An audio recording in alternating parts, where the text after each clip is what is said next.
Iniciar la grabación. Perfecto.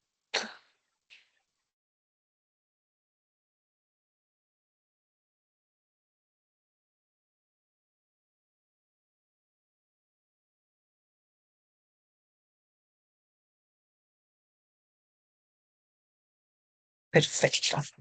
Hola, chiquillos. Bueno, buenos días, buenas tardes, buenas noches, dependiendo de la hora que van a ver la grabación. Primero que todo, pedir las disculpas del caso por estas clases que he tenido que suspender relativamente encima de la fecha y el día. Cuando nos veamos el lunes 1 de junio, les voy a poder entrar en más detalle.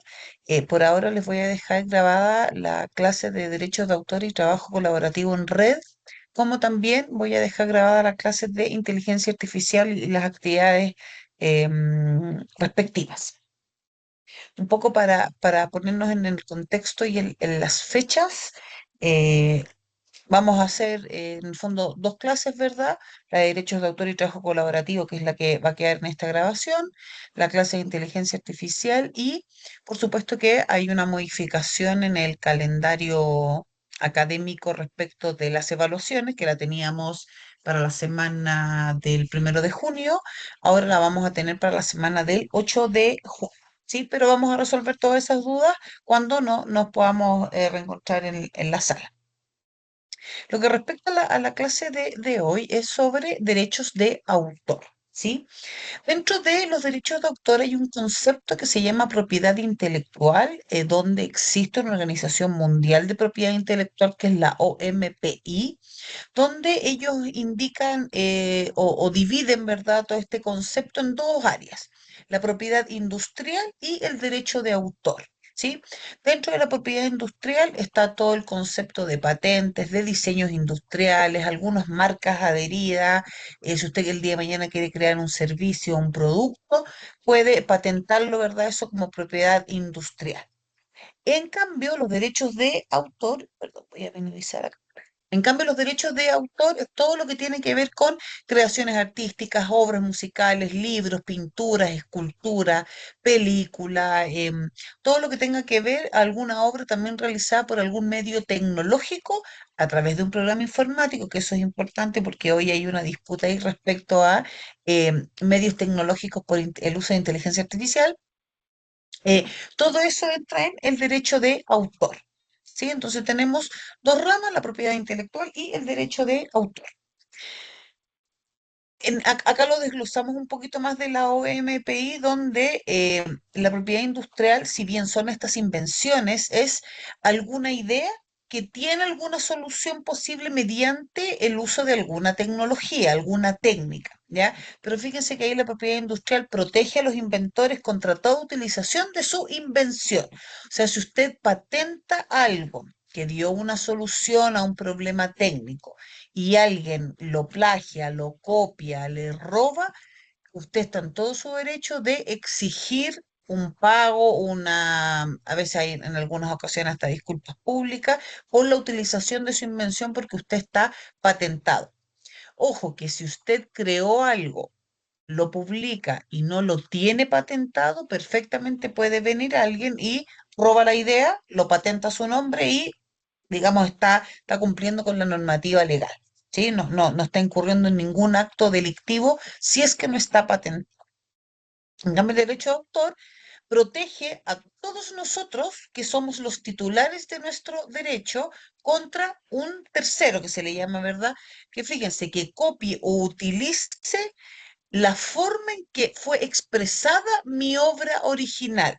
Pasa mucho con las réplicas de las pinturas, las copias de canciones, las copias que en algún minuto yo les comenté de libros que están en otro idioma. Yo lo tomo, lo traduzco, lo ingreso como mi título. Eso también hoy en día está vulnerando los derechos de autor porque es solo una traducción o una transcripción de algo. ¿Ok? También eso está resguardado bajo los temas de propiedad intelectual. Un poco de historia que siempre aquí yo les digo que viene bien, el origen de la propiedad intelectual viene hace muchísimo tiempo, alrededor de los años 1500, desde las obras literarias. desde las obras musicales y las pinturas, empieza todo este concepto de empezar a patentar, entre comillas, ¿verdad? Lo que yo estoy haciendo y decir, lo hice yo y nadie más me lo copie. ¿Sí? Pero fíjense que dentro de la Revolución Francesa de 1700, alrededor de 1789, nace como tal el concepto ya legal de derecho de autor, que es hoy en día el que se sigue rigiendo en todo Europa al menos, ¿ya? Por supuesto que el derecho de autor en Chile aterriza a lo local, ¿verdad? A los derechos, a las creaciones locales, y acá también se determina mediante una ley, que es la ley 17.336, que es la de derecho de autor, donde indica que todo dominio literario, artístico, científico, cualquier manera de expresión está contenida en los derechos de autor, ¿ya? Los derechos de autor también pueden ser de manera patrimonial o moral, que protegen de acuerdo a las distintas iniciativas que se requirieran, ¿ya? ¿Qué son los derechos morales? Por supuesto que se reconoce que yo soy el autor, ¿ya? Puedo preservar la integridad de mi obra y la infracción más común es el plagio. O sea, que alguien toma mi obra, ni siquiera le hace alguna modificación y la publica como propia, ¿sí? Dentro de los derechos de autor morales no se pueden vender, no se pueden ceder. Yo no puedo decir que yo no fui, ahí donde se le llama que son irrenunciables, no los puede apropiar un tercero y son para siempre. ¿Por qué esta salvedad? Porque los derechos patrimoniales, fíjense, se refieren al derecho de explotar o usar una obra, pero estas se pueden ceder, se pueden vender, se pueden compartir o incluso yo puedo renunciar. ¿Ya? Y ahí es donde se le llama que son prescriptibles, no duran para siempre, están en un tiempo delimitado. Y cuando prescriben, la obra pasa a un dominio público o a un tercero. Habitualmente cuando yo quiero vender una obra con el derecho patrimonial, también puedo. Un edificio, una infraestructura, también, ¿verdad?, queda resguardado como derecho patrimonial y no derecho moral. ¿Ya? Hay dos conceptos más, más en la línea como de la abogacía, ¿verdad? O de esto de conceptos mucho más sujetos a derecho, que hablan de el autor de la obra y el titular de los derechos de autor de una obra. ¿Ya? El autor de la obra, bien como dice ahí, se presume el autor de una obra física, quien la crea o quien aparezca en la obra. ¿Ya? Mediante un nombre, un seudónimo o una firma o cualquier inscripción que se requiriera, ¿ya? Pero fíjense que dentro del titular de los derechos de autor no es lo mismo que ser el autor, ser el titular de los derechos de autor. ¿Por qué? Porque un derecho patrimonial puede haber sido de un autor y en algún momento se cedió a un tercero y esa persona es el titular de derecho de autor, que no necesariamente es el autor de la obra, ¿ya? El ejemplo más clásico y más que se puede entender de mejor manera son las piezas musicales. Muchas veces el autor de una canción es uno, es Juanito, y el que la canta es Pepito. Y tiene el derecho de autor porque le compra la obra al creador. Entonces, Juanito es el autor de la obra y Pepito es el titular de los derechos de autor. ¿Ya? Aunque usted no lo crea, pasa mucho en música, en libros, en pinturas y dentro de los artículos medios, temas de escultura, como mucho más en esa línea artística. ¿Ya? Ahí se hace la salvedad de estas dos diferencias. Pero aquí empiezan a entrar los conceptos que quizás esto, ¿verdad?, un poco más contexto para entender del famoso copy-paste, del copiar y pegar. Que, que si usted copia y pega algo directamente de alguna fuente y no la comprueba, no la cita, no la referencia, automáticamente está cometiendo un plagio. ¿Ya?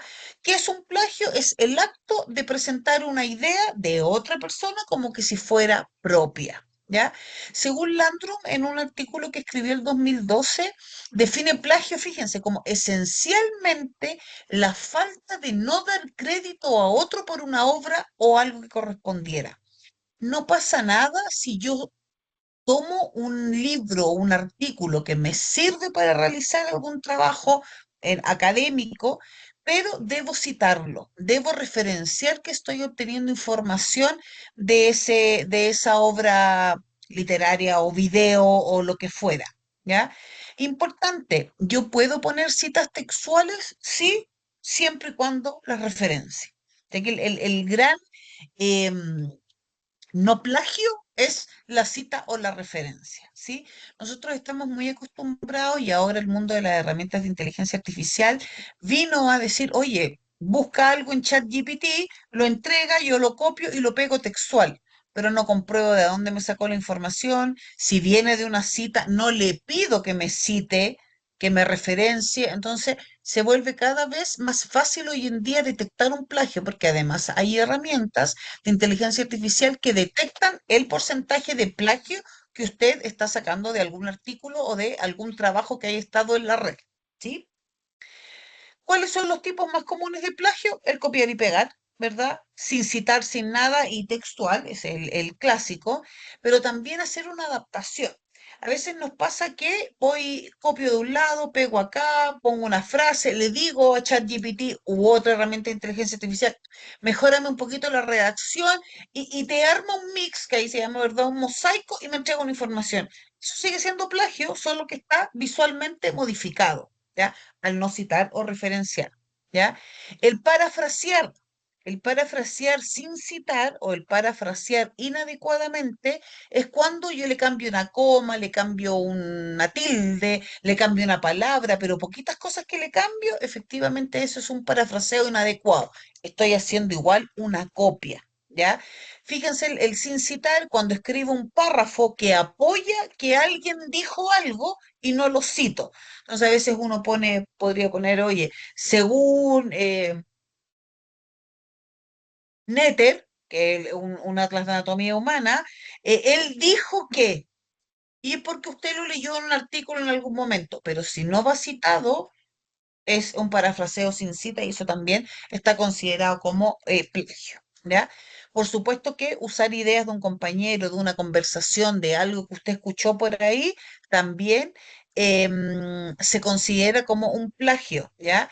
No es que no se pueda hacer un 100%, pero efectivamente sí uno debe dar crédito, ¿ok? Y para eso están las citas APA que usa la universidad, ¿ya? También hay un concepto que me llamó bastante la atención y se los quise traer aquí a colación, como se dice, que es el autoplagio, ¿ya? Aunque no lo parezca, cuando a veces uno quiere poner sus mismas palabras, a veces más técnico, a veces más formal o al revés, más informal y más coloquial, de algo que yo leí, efectivamente puede ser considerado como un autoplagio porque no se está citando, ¿ya? Hay un estudio de la American Psychological Association, de la Asociación Psicológica Americana del 2010, que dice que al referirse a uno mismo en un trabajo se puede dejar sin citarlo, pero siempre y cuando el texto sea breve y no se recopilen ideas que estaban en párrafos anteriores. Entonces, muchas veces uno puede generar un apartado como de opinión personal. En las tesis habitualmente son palabras al inicio, antes del prólogo, ¿ya? Eh, pero también existe ese concepto. Entonces, el autoplagio debe realizar una cita si va a hacer un comentario de párrafos largos. Si es un párrafo que es breve, no repite ideas constantemente, no hay dificultad y se entiende que es una información. ¿Por qué les digo esto? Porque también se ha comprobado que yo puedo obtener información de alguna herramienta de inteligencia artificial y escribo de manera más formal, son mis palabras, y a veces uno ingresa a ese trabajo a algunas herramientas para revisar el plagio y igual dice, oye, tiene un 70% de plagio. Y uno empieza a chequear y la verdad no es el 70% de plagio. Entonces también ahí uno detecta algunos errores de estas herramientas de inteligencia artificial porque yo ocupé palabras que se pueden haber usado en otros trabajos o en otros informes.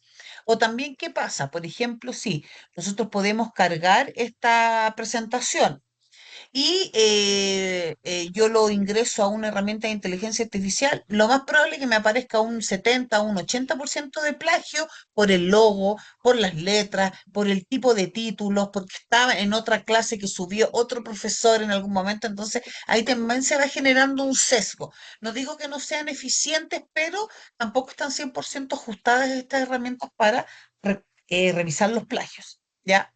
No se considera plagio referenciar adecuadamente, ¿verdad? Citar adecuadamente, presentar compilaciones de documentos como una investigación, No pasa nada porque estoy indicando que son documentos ajenos. Traducir una obra ajena escrita, ¿ya? También hoy no es plagio, pero debidamente indicado que estoy traduciendo una obra, no que estoy armando un libro por primera vez de mi autoría, ¿sí?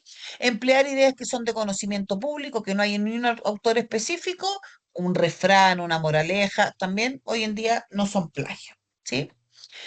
Obviamente que el plagio en la academia hoy en día cada vez se está revisando más, ¿verdad? Se está constituyendo una como de las mayores faltas en muchos postítulos o exámenes de grado. Hoy ya las rúbricas contienen que si hay un tal nivel o un tal porcentaje de plagio, no automáticamente un uno, automáticamente reprueba.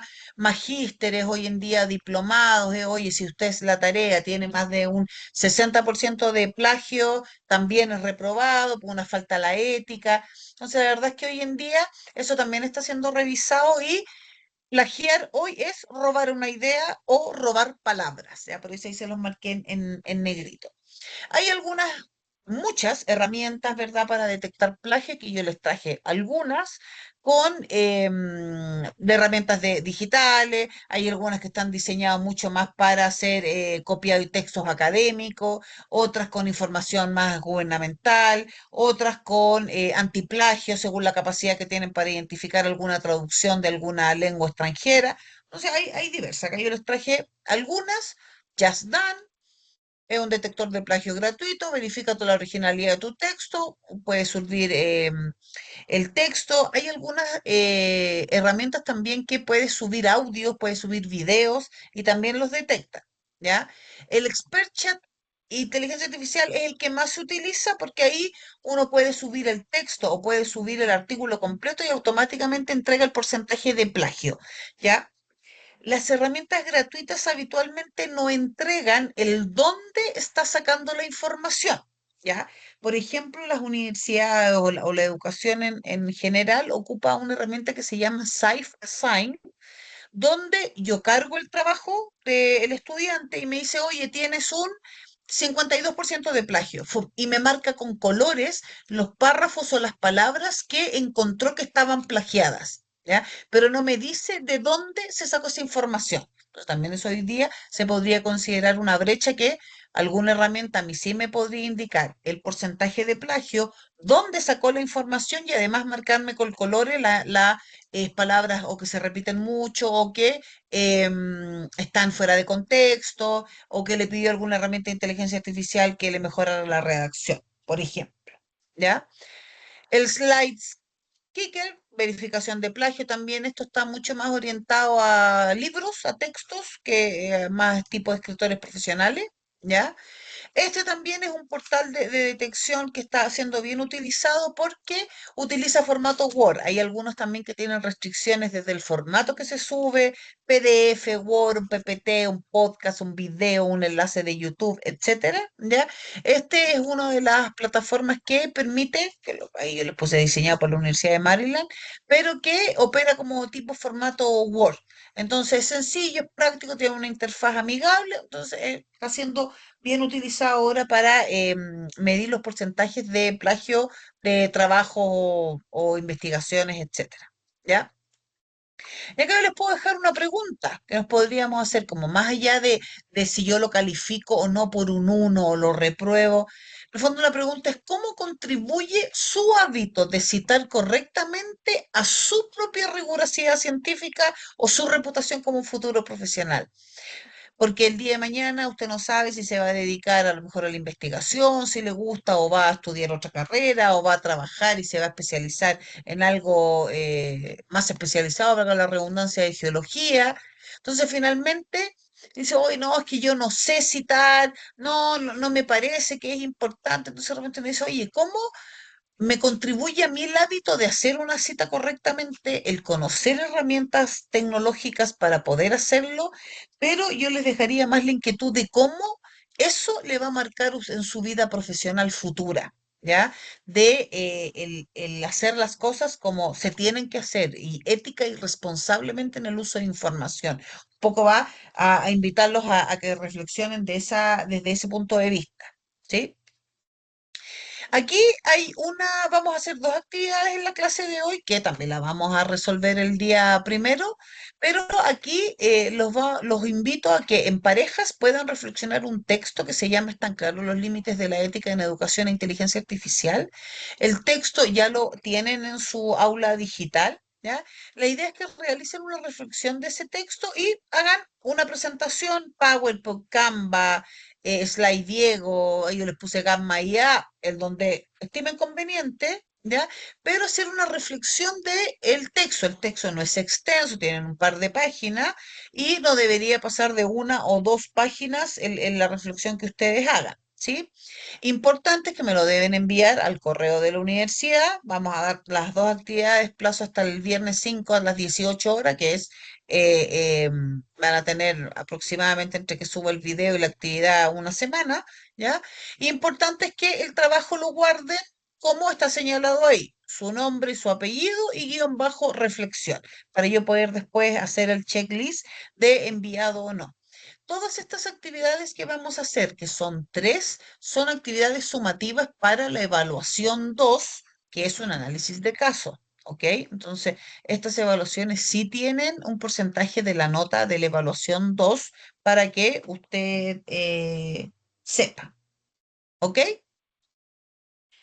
Eh, Espero que vayamos bien hasta acá. Vamos a continuar con todo lo que tiene que ver con el trabajo colaborativo en red y el uso de estos dispositivos online. Entonces aquí yo les puedo decir, o les puedo preguntar más bien, ¿qué tan digitalmente está preparado su equipo minero, pensando, verdad, que usted es el jefe de todo este equipo?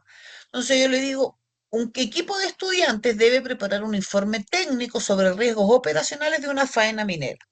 Cada integrante tiene información distinta, fotografías, datos en Excel, normativa, mapas, capturas de pantalla, referencias web. El informe debe ser entregado en 48 horas y trabajado en línea.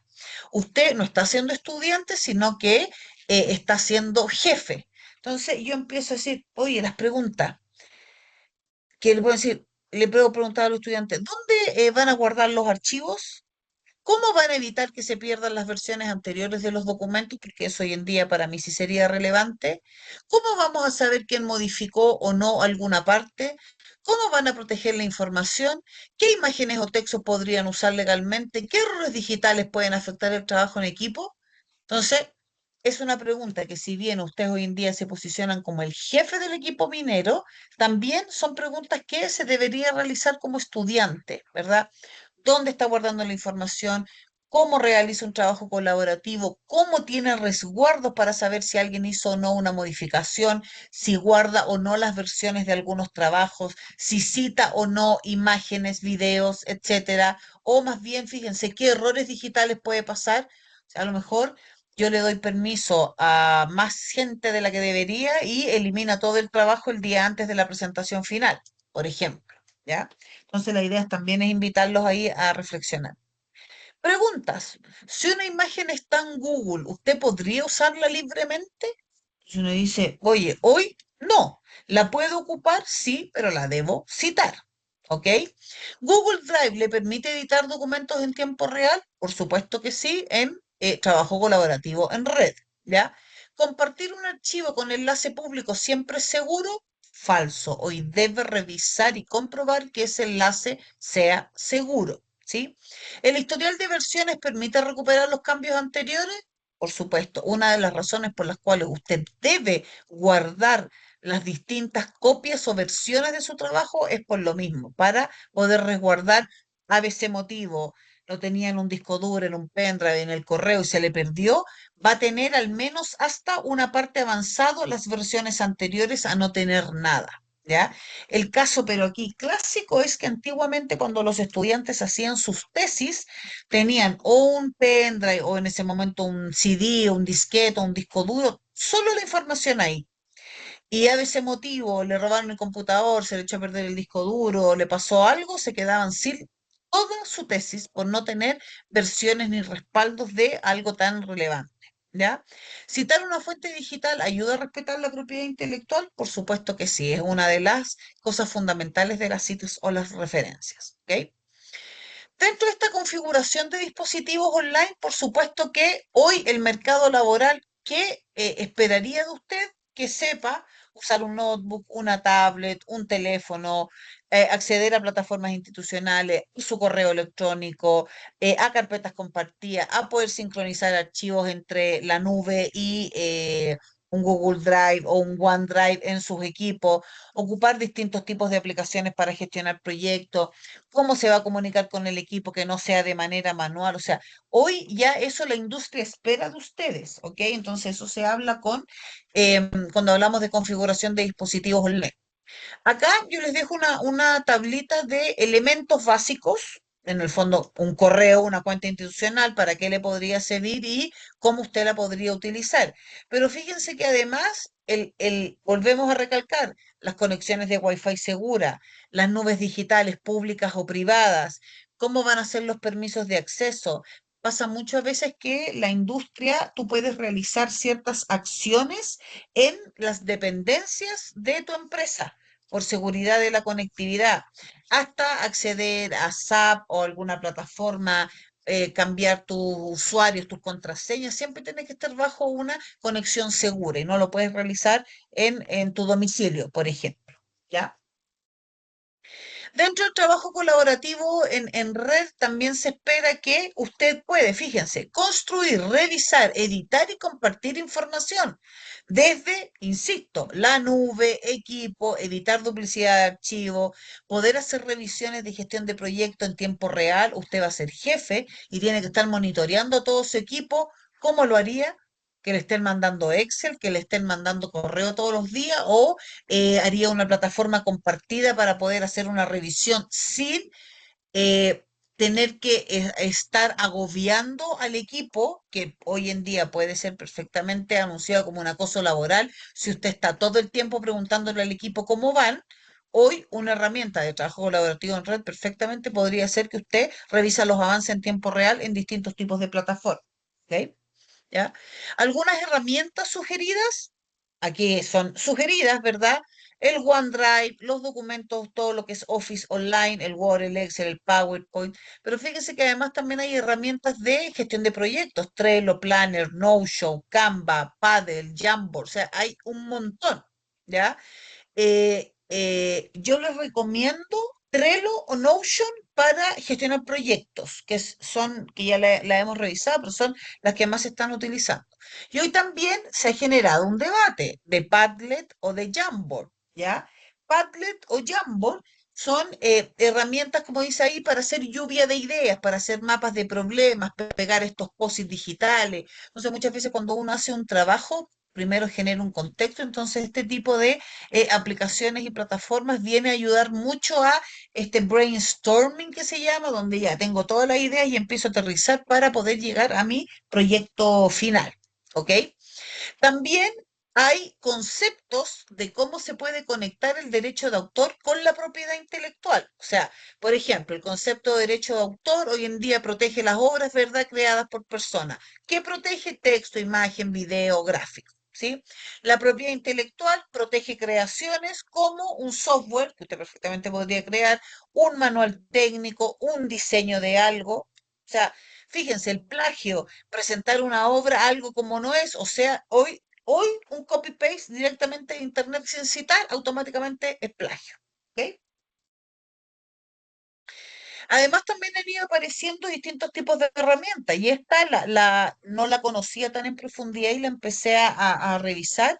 Creative Commons es una organización internacional sin fines de lucro que indica, ¿verdad?, su sitio web, donde ellos defienden y fomentan el uso de conocimiento, pero compartido. O sea, podemos copiar y pegar lo que queramos, pero citemos y referenciemos y que todo el mundo sepa las creatividades, de dónde vienen, si fue innovación o no fue innovación, si fue la idea, se generó de una persona y usted le hizo las modificaciones respectivas, pero también se agradece, ¿verdad?, al autor original. Entonces es un sitio que defiende bastante la innovación y la creatividad, pero con el fomento de referenciar a quien corresponda, o sea, citar a quien corresponda, ¿sí?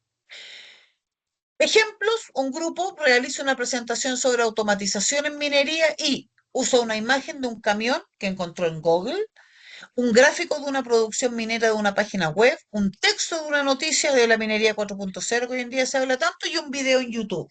Entonces yo le puedo hacer las preguntas. ¿La imagen tenía licencia de uso? Yo puedo llegar y sacar una imagen de Google y pegarla. Dice, bueno, depende de qué, era una imagen que salía alguien, salía una foto, salía una patente, o sea, uno cita, ¿ok? El gráfico, ¿cómo yo sé que es un gráfico institucional? La información es verídica, la busco, la comparo, la cito, la referencio, ¿ya? El texto es citado, no es citado, un video de YouTube puede ser citado para fines académicos. Y dice, oye, sí, si es citado y referenciado, no hay ni un problema, ¿sí? La presentación diferencia información de propia o información tomada por tercero. Y uno dice, bueno, en realidad no lo sé, no lo especifica, sí lo especifica. Debo decir, se hizo una investigación, se revisaron estos textos, revisamos estos enlaces y esta es la hipótesis y el diagnóstico, o sea, el resultado, perdón. Entonces, todo esto sigue siendo que debemos referenciar y citar, ¿ok? La segunda actividad que vamos a realizar en este aspecto es una misión, ¿sí? Aquí se va a organizar en grupos de 3 o 4 personas o si quieren las mismas parejas de la actividad anterior, usted ahí decide hacerlo y tiene la misión digital minera de hacer una carpeta colaborativa segura. ¿Ya? ¿Cuál es el contexto? Una empresa minera necesita organizar información digital para preparar una breve propuesta sobre el uso de las tecnologías en una faena. El equipo debe crear una carpeta compartida, organizar los archivos, asignar permisos, construir un documento colaborativo y citar al menos una fuente digital confiable. ¿Ok? ¿Qué es lo que va a realizar? Primero, va a generar una carpeta en la nube que usted quiera. Si le resulta Teams, le resulta Drive o tiene otra, no hay problema. ¿Ok? Debe guardar grupo con su nombre y su apellido, o si lo van a hacer de 2, de 3 o de 4, los apellidos, ¿verdad? En donde dice grupo, nombre y apellido y pone los apellidos de los integrantes del grupo y le pone misión digital minera. ¿Ok? Debe realizar un documento que tenga la propuesta tecnológica de la faena. Debe realizar una tabla en Excel o otra herramienta que usted decida de tipo de Excel, ¿verdad? Con los roles, el nombre del estudiante, cuál va a ser el rol y cuál va a ser la responsabilidad. Pero además esos roles también se los debe entregar en la carpeta compartida. Sí, la coordinadora solo va a mirar, va a editar, va a compartir, ¿qué es lo que va a hacer? ¿Ok? Va a generar un apartado, otro documento donde va a indicar dónde obtuvo las informaciones de las imágenes, o sea, las citas y las fuentes y debe configurar los permisos para editar, comentar o solo ver, como para mí. Cuando lo comparta conmigo, a mí me tiene que dar el permiso de edición, porque si no, no voy a poder ver nada. ¿Ok? Entonces, importante aquí, debe realizar un Word con la propuesta, una tabla en Excel o en otra presentación y un Word con todas las fuentes y las imágenes. Por lo tanto, en la carpeta compartida de la nube deben haber 3 archivos, 2 Word y un Excel, ¿ok? Dentro de esta actividad les dejo acá la rúbrica, que es lo que va a ser medido. Desde carpeta en la nube, creación de documento de la propuesta, una tabla, ¿verdad? Breve con los roles, el documento con las fuentes y las imágenes y por supuesto la configuración y la pertinencia de la entrega que sigue siendo para el viernes 5 a las 18 horas, igual que la otra actividad.